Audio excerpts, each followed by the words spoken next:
Consider, if you will, donating to Shady Pines Radio for their annual fundraiser. Your continued support makes this marvelous community possible. Anything from $5 to $5,000 is greatly appreciated.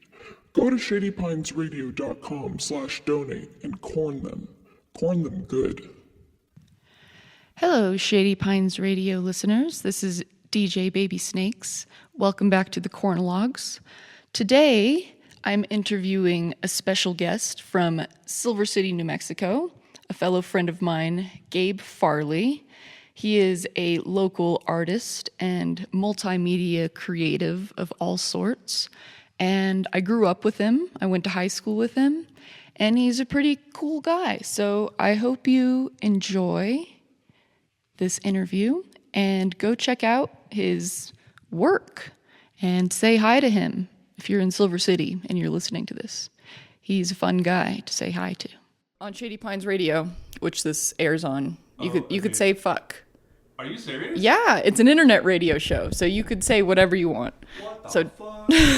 That's so triggering because that's very, almost triggering because I'm actually doing a radio show now and I have to be very careful about that. No, if you get caught, it's a big deal. I was on Liam's radio show, and me and Luke went down there, and Bailey was there, and we said fuck so many times. All of us said fuck on the radio, and then Bailey paused it for the commercial or for the music and whatnot, and he's like, "Don't fucking say fuck. You fucking said fuck. No more saying fucking fuck on the radio." And it's hard. I say fuck a lot. And I don't mean to, but... Yeah, no, I do too. And so when I had to print out a sign for my own radio show that was do not curse, do not say these words. I have to edit out the, certain songs. I gotta bring them into Audacity and go whoop for all the cuss words. And so doing this now, I've gotten enough of a radio voice to be I'm Radio Man, live to you from the set. And so then the idea of someone saying fuck, even right now, it's oh shit. Hopefully I'm not undoing... I can say the S word, right? You can say anything. Okay. Sometimes... Shit, cunt, fuck, bitch, if you want. Wow. So, just tell me a little bit about yourself. Hello. My name is Gabe. I am a man. I live here in Silver City. I've known Minda Lacey here for going on 13, 14 years. Mm-hmm. I'm in the realm of the weird artist type. However, my artist arc is now just sort of beginning. It's been in development, I think, my entire life. But now it's getting to the point of outward showing expressions.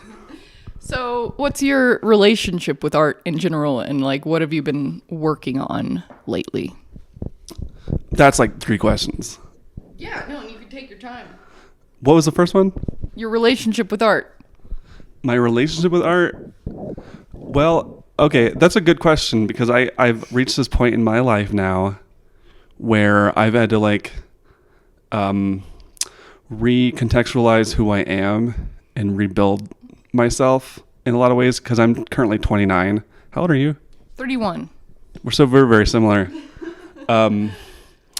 Where I think some people call it your Saturn return if you believe in astrology, which I do, by the way.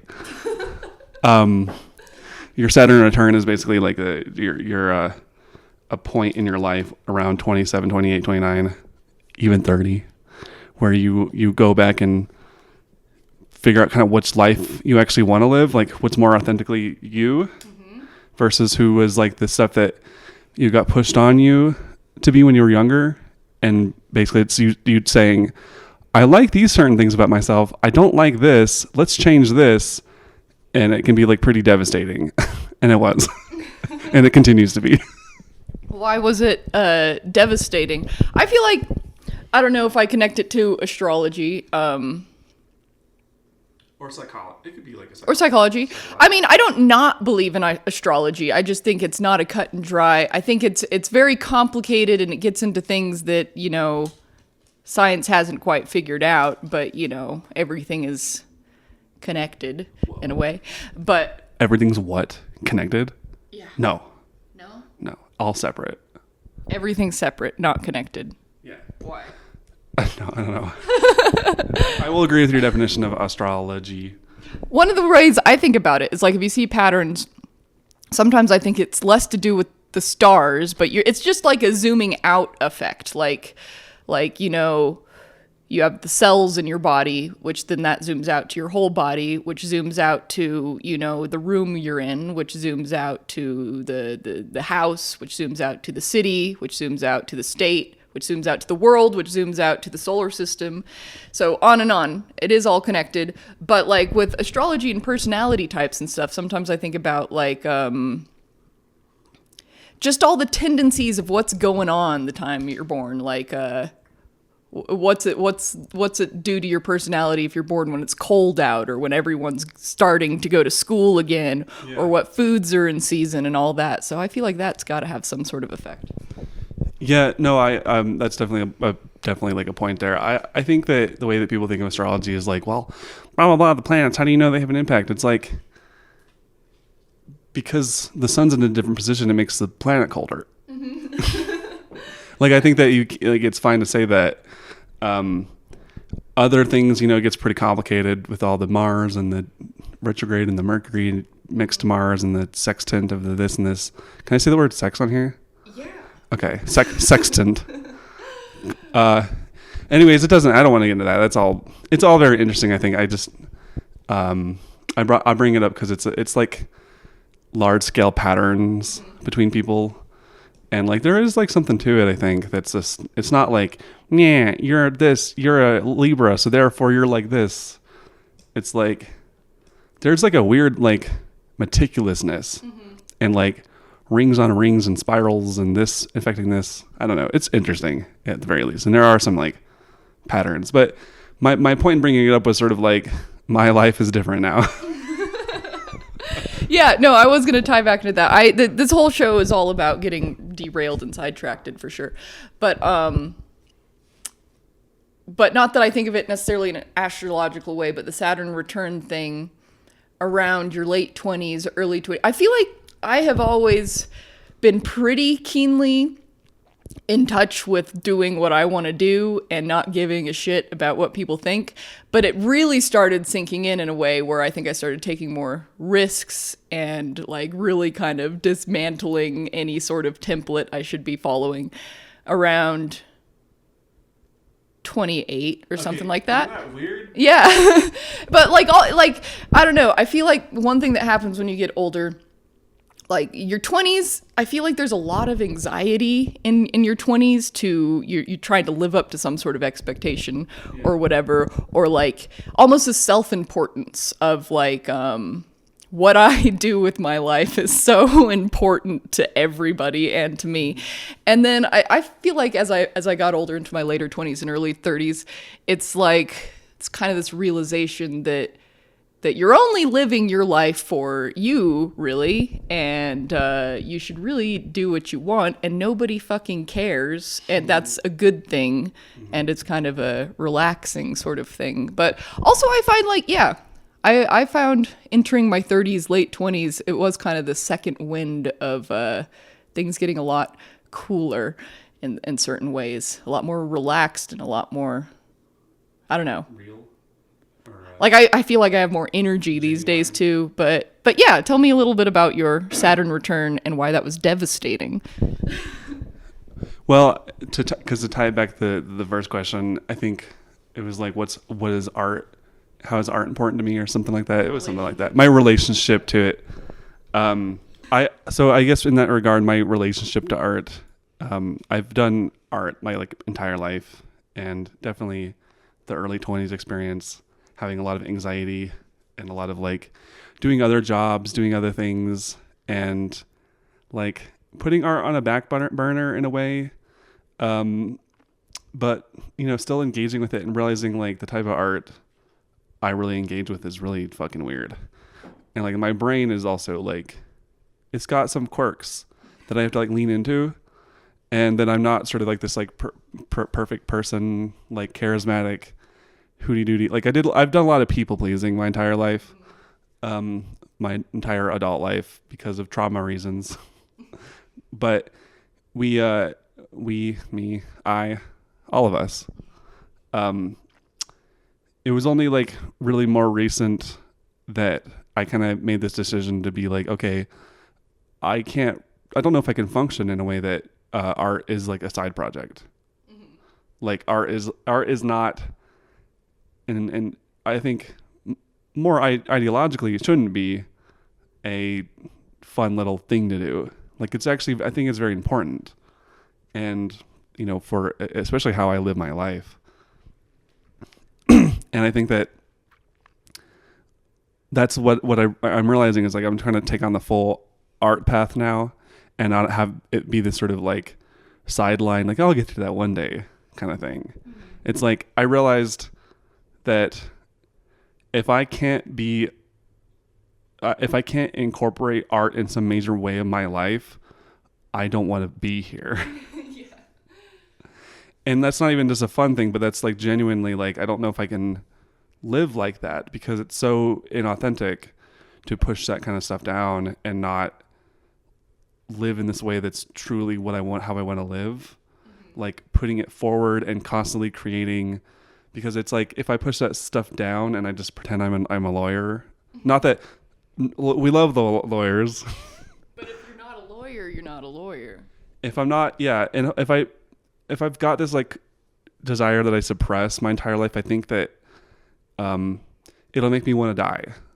And I think it has made me want to die. And I think that, shouldn't giggle at that, but I do. No, it's okay. Because that's the truth. Like, I couldn't do it, basically. Because a lot of my art, as it's coming now, as I'm going back to university, I'm like going for my art degree. Surprise. It's a lot of my art is leaning dark, especially now. We'll see if it gets better at some point. But it's like there's a real need, a real need to express something real and dark, even.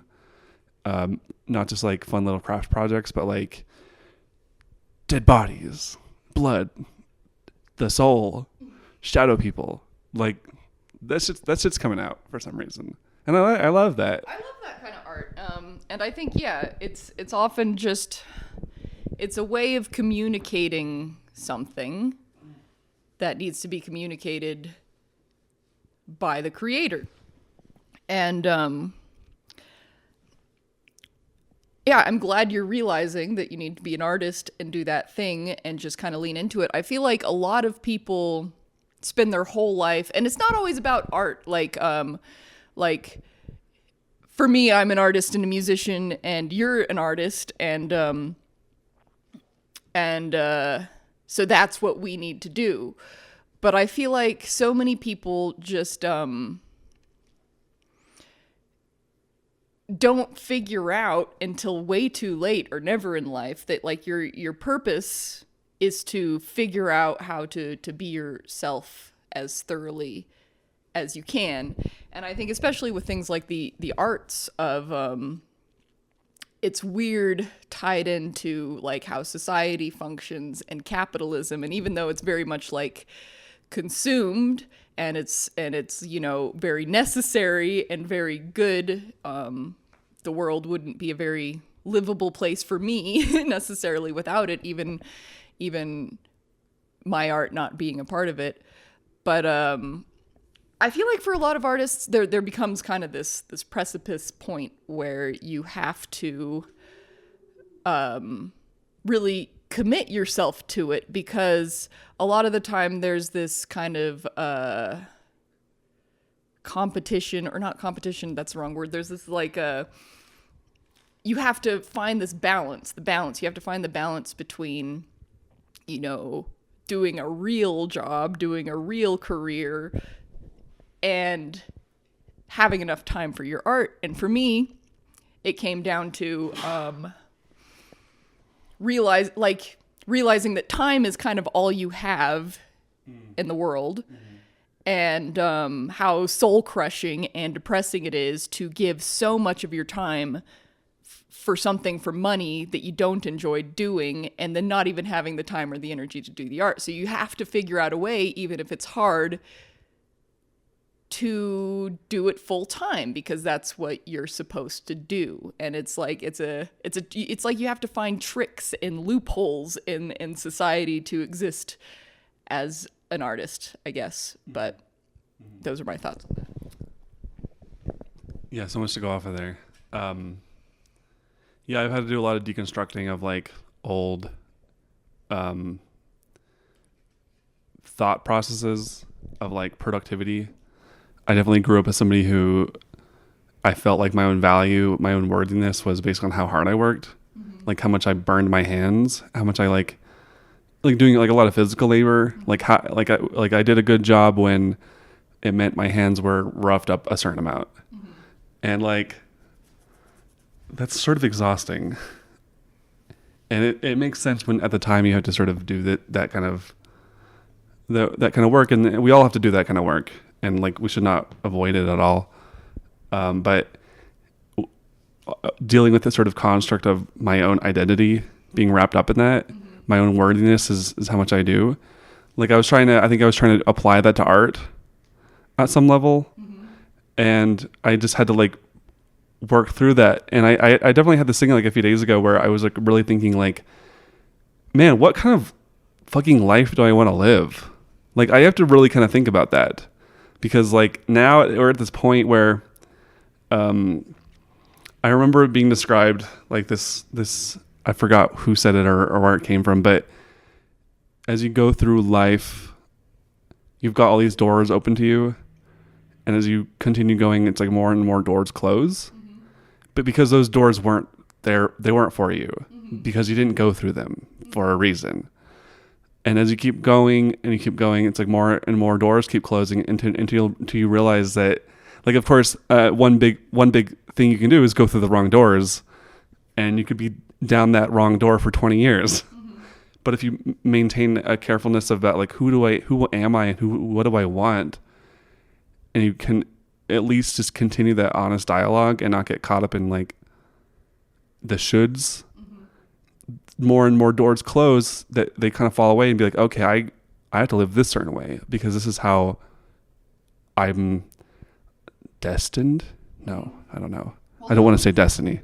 I think destiny kind of ties into this a little bit. It's kind of like a fluffy word, but it makes me think about kind of free will and determinism and all that stuff, which I don't know your stance on that. But when the word destiny comes up with that, and like thinking about all the possibilities and all the different doors and all the infinite universes that could have been the reality that you live, when ultimately, I mean, this is my interpretation of what you were saying. Maybe we're on different wavelengths, but maybe we're on the same one of just like,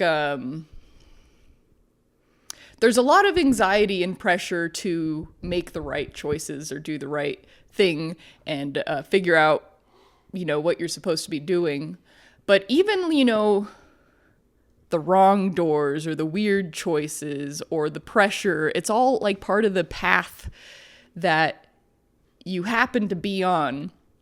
And ultimately, in the now, you have made the choices that you are. You went through the doors that you did, and there was no other way it could have been because this is what you did, And it just keeps unfolding. And I think, I don't know, it's very important to just kind of live in a place where you're moving forward. You're starting from where you are and just orienting yourself every moment into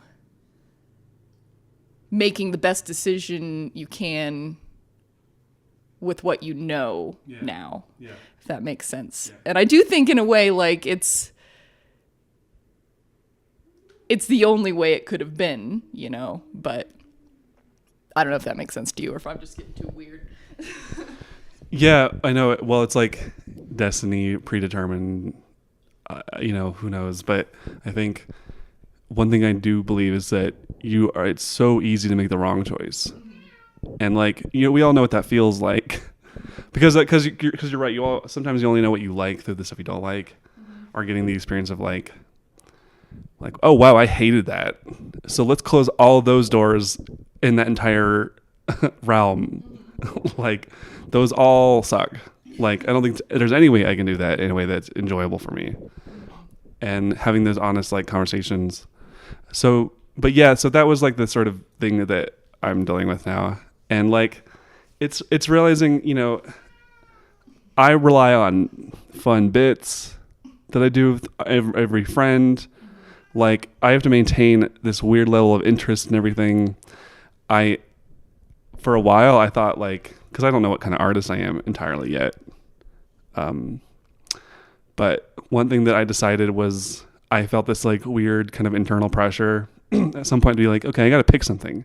Like I gotta go in and be like, okay, am I a painter or am I a musician or am I a writer or am I an animation or am I an electronics artist? Am I a photographer? Am I a programmer? Am I what are the other ones? Stained glass maker. And I tried a lot of these things out, and I had this like kind of conversation with myself, basically saying like, I don't know if I actually need to close that down. I don't think I need to like force myself down a sort of path of picking the one thing. And I haven't. I just refuse to do that, and I haven't. And now it's like what I'm doing is I am making music. I am painting. I'm writing. I'm trying to do animation again. And I have a lot more peace about it, not like this kind of forceful authority figure in my brain telling me, like, you better fucking pick the right one, motherfucker. And I do think it ties back to time in a way, for sure. I think there is, in one dimension, a validity to narrowing down a focus. And this is coming from someone who has not narrowed down a focus at all. Like, music is my profession, but I spend a lot of time doing other things. And I think a way I kind of deal with it is like abandoning a sense of perfectionism around things that aren't music and around music. I think perfectionism is the concept of it with art is an art killer. It's something that stops you from doing things. But there's also like just kind of this freedom in completely letting go of any sort of your own expectations or what someone else might think or what the world might think or about its value. Because I think the ultimate point is that you engage with it. Like, you sit down and you engage with what you're doing and something comes out of it, but that's not the point.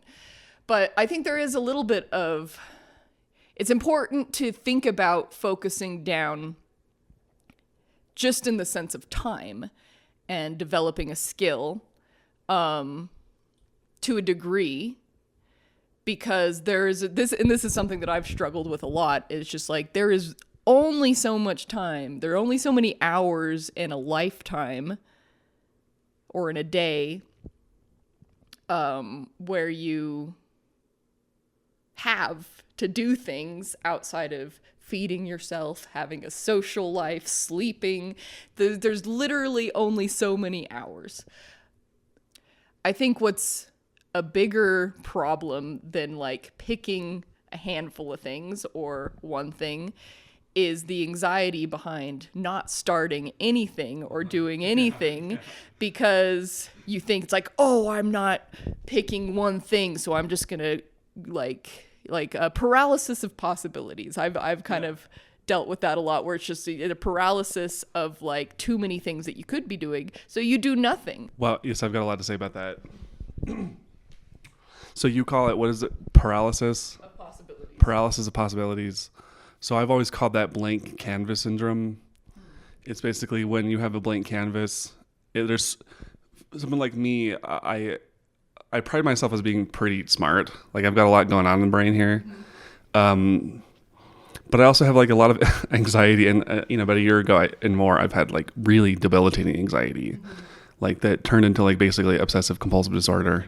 And so I manage those symptoms every now and then. I'm unmedicated, by the way. I'm just on coffee, but like it was really bad. And so like blank canvas syndrome to me is very like, it's almost like my mind I have such paralysis about making actual real world embodied decisions that it's safer and easier to make it, just to keep it in the realm of infinity. And when it's still in like the infinite mind, I don't have the risk of it being real. So therefore it's safer that way for like the anxious mind, because the anxious mind is very scared that it's going to be eaten by a saber-toothed tiger. It doesn't know what art is. And I remember having to deal with this many times, especially just like in the thralls. Like it was fucking bad. Like my anxiety was bad. My therapist thought it was like that was pretty major, like what I had basically gone through, in terms of how it was manifesting and how I was sharing it. And like, I don't want to like hint that like, be like, yeah, we all struggle every now and then. We all get little boo-boos and da da da. Like, I wanted to kill myself. Can I say that? Yeah. Okay. And I remember like, I started going back to college, and I had a lot of anxiety about going to college. Surprise, surprise. But I started taking this design class, and we're doing these sculptures, like these like shape-based, giant letter sculptures. And I was just like, I can like analyze things really well and be like, oh, I can think about this idea. Oh, there's so many ideas. Like, let's just do this and this, and it'll be really advanced, and people will like me because of how advanced it is. And then I get to making it, and I'm like, nah, like, do I want to obsess about this thing? And I started making it, doing the actual idea, making it real, where I'm like using my hands and putting the things together and making these sculptures. And I asked my professor, I was like half joking, but half not joking, because I was just like having a lot of obsessive compulsive symptoms. I was just like, hey professor, like I'm going to make it look like this, but like, how do I know it's the right decision? Like, how do I know that this decision I'm making with how this sculpture is going to look, like, I don't know what it's going to look like at the end of it. How do I know it's the right, perfect decision? And I said it pretty dramatically. How do I know it's the right decision? How do I know it's the perfect one? And I'm like half cracking a joke and half like very serious about it. And he's just like, I don't know, but if you don't make a decision, you're going to run out of time for the project. Because you don't have actually that much time for it. Like people around you are like already doing it. And I was just like, oh shit. Like, he's like, if you don't do it, you're going to get a 0. And I was just like, okay, oh my God, you're right. Like, I need to Perfection or 0. It's like, I need to move on it. I needed to move on it. So I was just like, the way forward for me was like, God damn it, this feels wrong. And I was just like forcing my hands to just make a goddamn decision. And I did make the decision, and I just like, okay, I guess that felt right. Like, I didn't, still anxious. And what's the next decision? And I go to that one. And then suddenly I made this thing, and I was anxious the entire time, but I did it, and I like it. And I like how it came out, and it was pretty well received in our critique. And I was like, damn, this is like really healing. Like, people are like actually like applauding me and genuinely like my work for being more spontaneous and not getting stuck in the solitudinous idea phase. Like, who's good? And that extends further. It's like all the artists that have good ideas. Like, how do I know that as a listener or as a viewer? How do I know? Like, you got to make the fucking thing. Yeah. Also, I think it's like a funny thing with artists and aspiring artists and like the anxiety about how it's gonna turn out, and this obsession with perfection and this obsession with how it's going to be received, that's so debilitating that you don't start. And it's just like such this like detachment from the reality of what art and the process is all about. Because for one, it's like, do you think that, like, you know, the most successful, famous artists, or, like, you know, the ones that make the coolest things regardless of success and fame, you think they just, like, one day they're like, I'm gonna be an artist, and they sit down and make a perfect thing? Like, that's not how it goes. You think, like, I don't know, you think, like, the first time I tried writing a song, it was great. It's like, no, you have to start at square one, regardless of where you start, regardless of what you're doing. And that's part of the beauty of, like, how good it gets, is, like, you're on this trajectory and there's no limit. There is no perfection. Perfection doesn't exist. Like, I can't be a master of playing guitar and songwriting. I just can get better and better, you know? I could be where I am now, and then I could keep going up. And I think that kind of limitlessness of art is pretty cool. And, like, it just kind of, I think, highlights the almost like this delusional thinking that, like, paralyzes people from doing it. Like, you have to do it to get somewhere.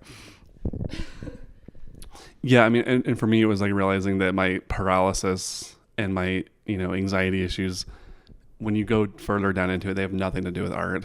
They have to do with, like, some, you know, childhood needs not being met and certain things. Like, it's just manifested in a way into your idea brain. And I was going to ask another thing about the anxiety response to the art. Like, if you've tried to get to the root of it, or tried to, like, dissect the feeling, or, like, tune in, it's like, where is this coming from? What do you think? Because anxiety is like, you know, goes hand in hand with fear, really. And you're afraid of something bad happening. And a lot of the time when people, like, kind of try to get to the root of what the anxiety is, it's nothing. It's like, there's nothing. Or you try to be like, what is the worst case scenario? And it's like, it's not that bad. But, like, what is it do you think you're afraid of that causes this debilitating anxiety in art and just kind of in general? Well, I mean, I've worked on this, like, theory, and it's not even really my theory, but I've definitely adopted it. But, like, my theory is basically that all ideas and, like, cognitive thought are, you know, like, they're the more sort of advanced, more, like, recently evolved part of the brain, but it sits itself on top of the older parts of the brain. And, like, cognition and, like, critical thinking and thought actually all rely on the older, like, parts of the brain, like your limbic system, your things like that. Like, so it's like your emotional state and what you have access to informs your ideas and your ability to think. And, like, there are these weird separate, it's like there are these, like, weird separate parts of the brain. Like, I learned that basically obsessive compulsive disorder, and I think anxiety in general, is defined by a rigidity. Mm-hmm. It's because your brain is so fueled with cortisol and, like, the stress hormones, that it causes your thinking abilities to sort of limit themselves, to, like, call back, because you're essentially in a survival state. Like, that part of your brain was convinced that something happened to put you in this sort of fight or flight state. And we're not very good at dealing with that as a culture. And so it forms, like, very rigid beliefs. Mm-hmm. And I think that you can go back to, like, conservatism, even in, like, not even just conservative, like, political ideologies. Mm-hmm. Like, not so much if they're left or right, but if they're defined by rigidity or flexibility. Mm-hmm. Like, in your ability to deal with certain types of people or certain theories that counteract your own, or artistically. Like, artistic natures tend to want to be more flexible, to take in ideas and be like, oh, this is very creative. Like, how can I use this? And here's some cool ideas and things. And not necessarily be like, this has to be read because it has to be read. Mm-hmm. Who am I as the one making this? It's not about what I'm making. It's about, am I being valuable enough?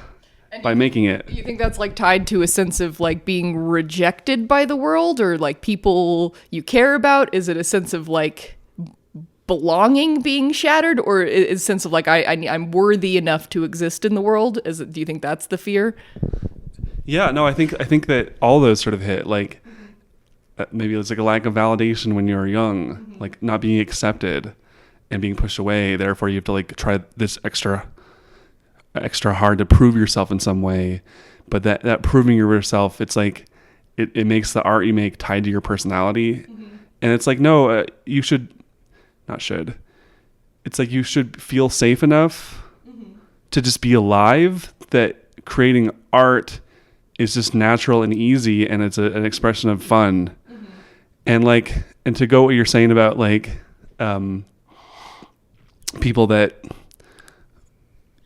like the idea that artists or sculptors or whatever, they just like sit down and make this like masterpiece, and because that's all we have access to in museums or whatever.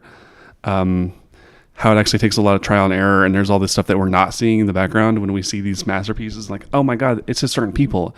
It's just certain people that are good at certain things naturally, and this and this and this. That's just like very much not true. And I got a great example of this because in March, as a part of like a university trip, we went to LA, Los Angeles, to basically do an art history tour across like many major museums within LA, and like document a bunch of stuff and do this whole like, study thing about it. And when I was like reflecting on that when I got back, because we went to all kinds of museums, like so many museums every day for like a week straight, and we saw like thousands of pieces of art. And I was just joking that like we saw like thousands of examples, thousands of sculptures, like a lot of stuff, and I make this joke that I feel like a quarter of them were Picasso's, because that motherfucker made so much goddamn art. And like, that's insane to me. And it's like, he just did so much shit all that goddamn time. He like invented new art movements and then couldn't even stick with it, and just kept inventing new movements because he couldn't stay still, and he just have so much shit. And like, and then I got back and I was just like, Jesus fucking Christ. Like, what am I doing by not making art? Like, that's the only reason we know about him. Like, and I was like telling this to my grandparents, and they were like, yeah, once in Texas, we went to this show where this entire museum was all Picasso art paintings.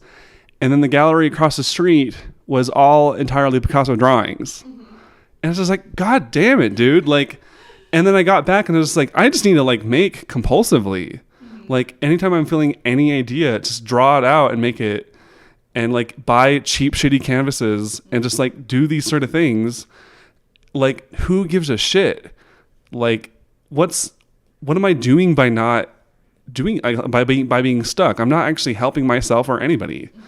And not that like all of my bad artworks are going to be in a museum like Picasso one day, but it's like, there's a point to realizing that like, you just sort of like Van Gogh, for instance, like because he didn't live very long and he was very mentally ill, but like towards the end of his life, he made 2 paintings a day, like 2 of his style, this crazy style he has. He did 2 a day in a mental hospital, as like a way to deal with the stuff he's got going on internally. And like, I think about that all the time now. It's just like, that's how you know who he is, how these people are, is because of they just acted on their impulses in that kind of way and didn't get stuck in like ideal land, like as if that was sort of like if you go into this like stasis state that sometimes that you come out of it and you have the perfect idea and you know how to implement it. You talking about Picasso made me think about something that I think is very integral to art, which I think a lot of people don't focus on when they're trying to, be an artist or whatever, is I genuinely feel that the best art is the art that's like the most original, but not original in the sense of like, this is special compared to everyone else's or whatever, but it's special in the sense that it's coming from their internal state and nobody else's. Like, you're not trying to make art to be a certain way. You are making art coming directly from yourself. And that is the art that people like. That you could tell when art is created just from like an authentic place. And when it's like derivative. And it's like and your internal world is where that originality comes from. No one else can mimic your internal world. You know, you're not trying to be something, you're trying to, you know, express yourself, develop yourself externally in a way through art. And then you said something about bad art, and that just made me think about, like, it's all subjective. I've had this with songs quite a few times where, like, every once in a while I'll just pull out the song that I hate that I've written and I play it for someone, or I put it on Patreon or whatever, and then everyone loses their shit about it. Like, this is the greatest song ever. How come I don't hear this very much? And I'm like, because I hate it. I hate the song and it sucks. And I find most of the time the art that you think is bad, everyone else thinks is great because they're dumb. Yeah, I mean that's interesting because it's like there's this sideline theory, not theory, but thing happening, I guess, in art in the world right now is there's a lot of incredibly derivative stuff. Mm-hmm. And the derivative stuff is also extremely fucking popular. Mm-hmm. And like, of course, it's like we don't live in a society where fully authentic, genuine ideas are like inherently valued more. Like, it's just whatever is marketed best, even if the idea behind it is pretty mid. Like, so it's like there's nothing that, who knows what's going to be like successful or not. I definitely, like, I remember having to break through this other construct that I had invented in my head, which is having to do with the sort of idea behind, like, I think I had this belief for a while that was like, everything I make has to be a perfect representation of my soul. Mm-hmm. And that's a lovely, like, that's a great... Is your soul even a fixed thing to begin with? Like, do you feel like it's the same and there's this perfect way to represent it anytime? Or is it kind of nebulous and fluctuating? Yeah. I think that, because, like, while on that might be like the flip side of making incredibly derivative stuff, mm-hmm. it's not necessarily balanced, mm-hmm. because, like, sometimes you just want to make dumb stuff, and it's like funny, mm-hmm. because it's so dumb, and like you forget about it 10 minutes later. Mm-hmm. I think that, like, that's that version of just like this art needs to be this pure perfect representation of who I am as a person, so that I share that to people.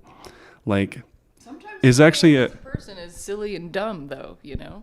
Yeah, but it's like another great way of falling into that trap of perfection, mm-hmm.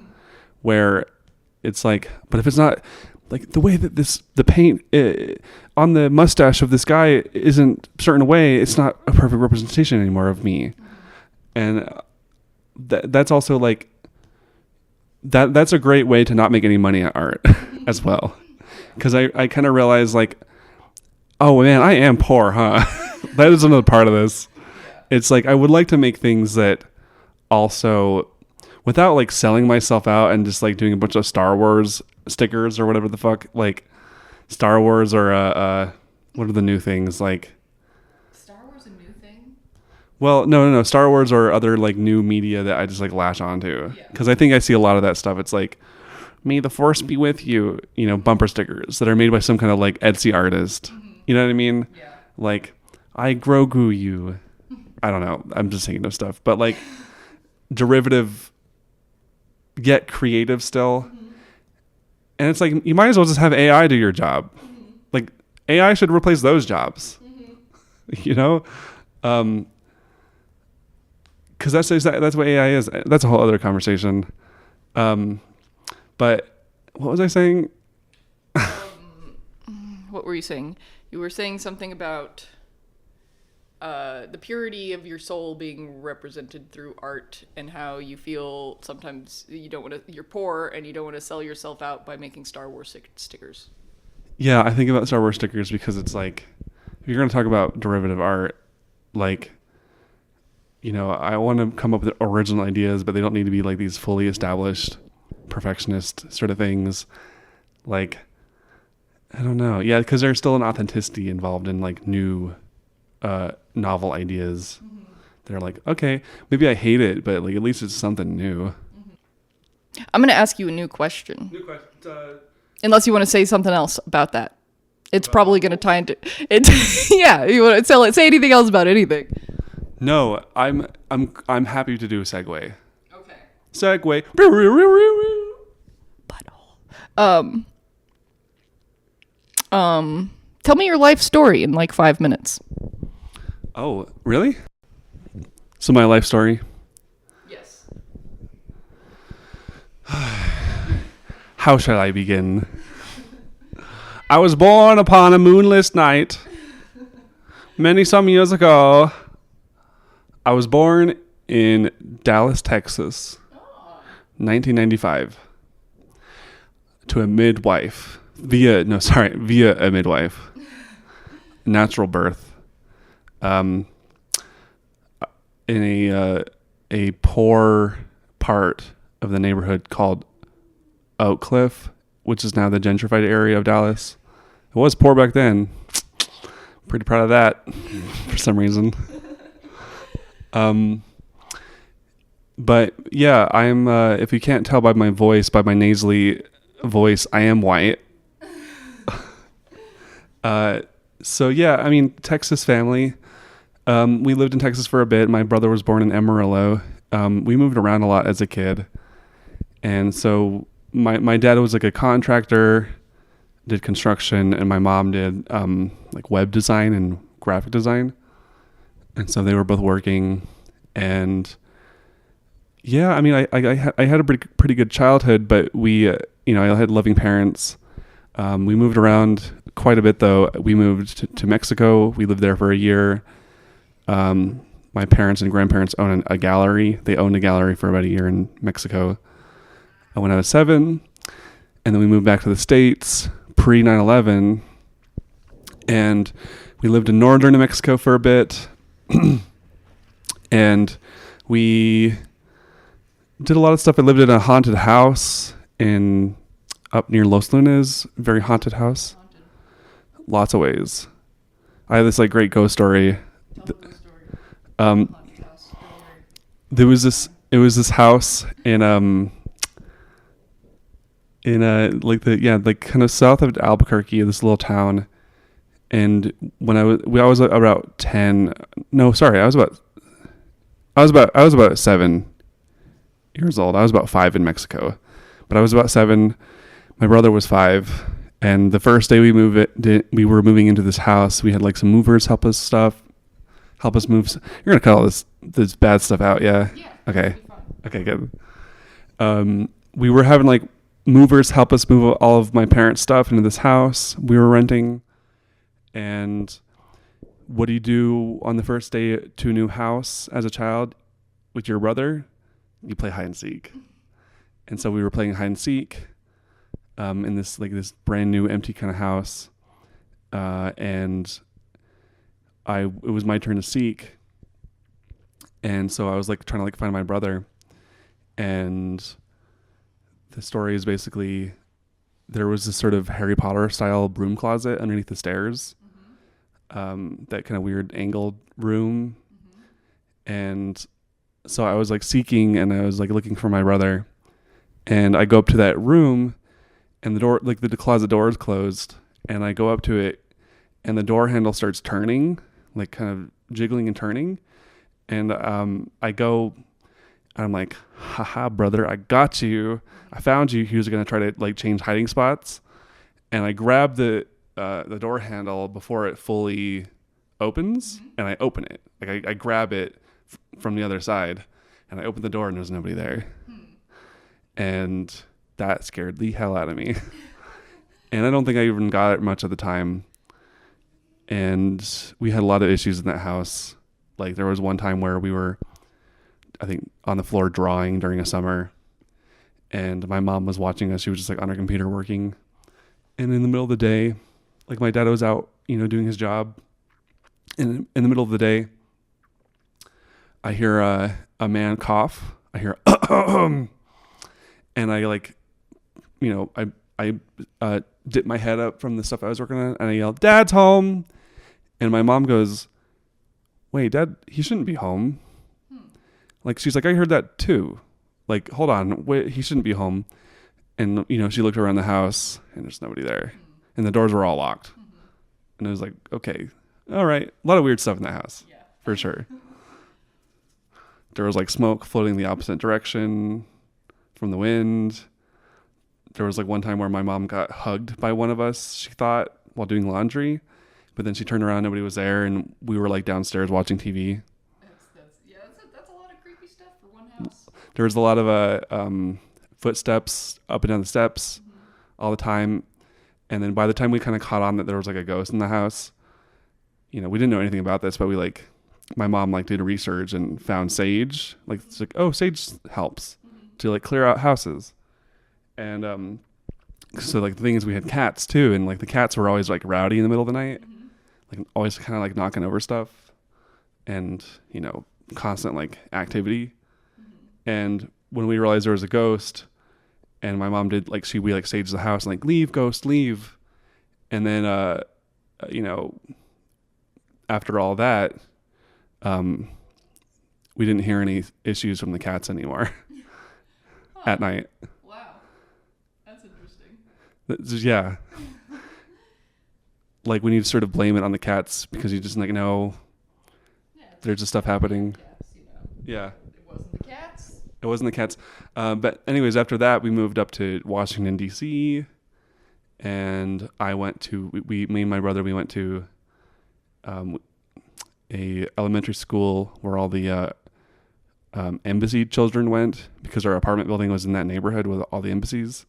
And so like my brother's best friend was Czechoslovakian and Kenyan, I think. And my best friend was Irish.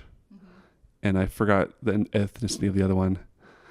But then, we moved around. So it's like, it kept happening of, okay, new place. And then like, oh my God, you're leaving. And like, we'll stay in touch with you. Oh no, bye. And I never did. And then we moved from there to California. And we lived in a Hare Krishna commune. Yeah, did you know this? No, what was that like?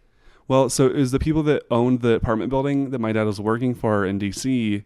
They were like, business people, but they were Hare Krishna. And they were super cool. And they're like, you guys should come live at our farm and do some work for us there in Northern California. And we were like, okay, let's do that. That sounds like a fun experience. And so we did that, and we moved there, and we like lived on this 100-acre apple farm that was like hosting a Hare Krishna commune. And my mom did like website work for one of the spiritual leaders, whose name was Satsrup Maharaj Das Goswami. And we lived there. We went to like this like fun little small town, yet rich kid elementary school there. Like, they all clearly had money. Like, it was like, I think close to Napa Valley, not Napa Valley, but like in the area. So there was all like upper class Washingtonian, not Californian kids. And then we moved to Silver City, and I spent the rest of my life in Silver City. And then I went to Montessori school here, and then I went to the middle school, and then went to hippie middle school, and then I went to the hippie high school. What school did you go to? Meadowhawk. Me too. Oh yeah, you were behind me, so I didn't go to Meadowhawk with you. But I wasn't sure if you went to Meadowhawk, because I met you as a freshman at Aldo. So that's pretty cool. That was cool.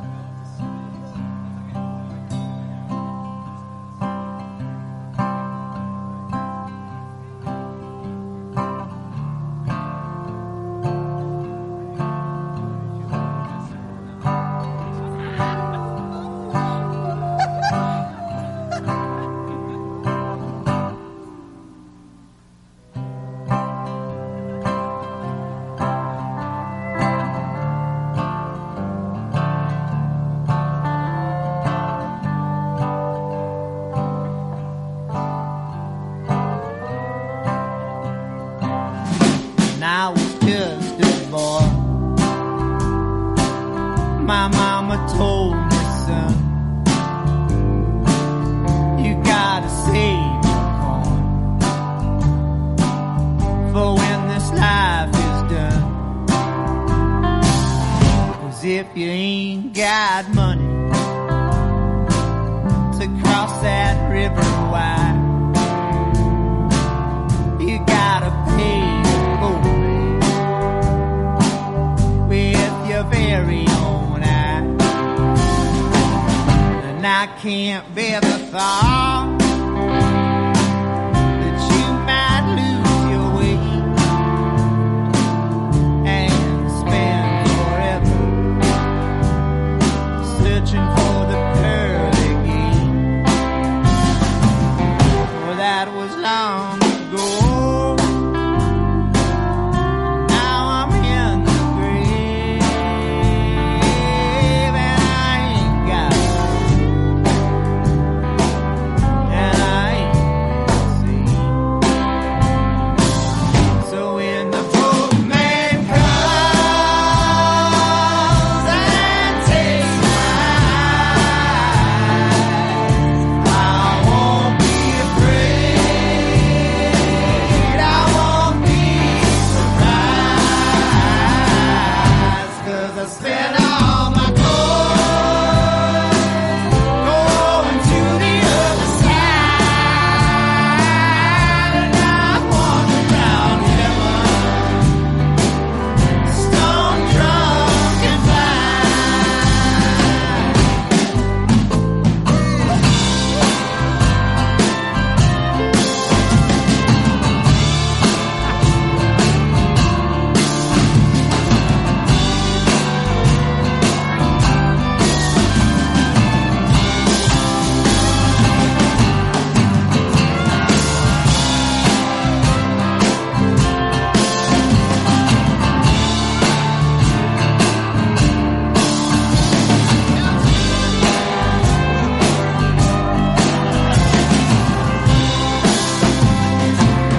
So if you see my mama,